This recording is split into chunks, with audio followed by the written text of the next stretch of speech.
Ang mga bahagyang dumami ang mga walang trabaho sa bansa noong Abril kumpara noong Marso ayon sa Philippine Statistics Authority. Sa datos ng PSA, umakyat ito sa mahigit 2 milyon. Huwag niyo nang isipin kasi ang employment na yan.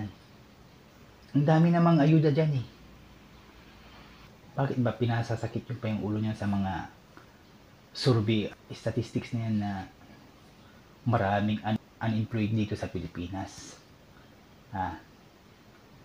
Bigay kayo ng bigay ng ayuda. Ang dami-daming ayuda. Siyempre yung mga taong yan, maaring tamad na silang magtrabaho. Diba? Kasi puro ayuda na lang. Tapos, kapag nagkaroon silang trabaho, matatanggal sila sa mga listahan ng mga ayuda. Diba? Tsaka ito pa, imbis na trabaho ang likhain ng mga politikong yan, at mas magkakaroon ng kabuluhan ang kanilang buhay, magiging mas responsible silang mga Pilipino. Anong nangyari?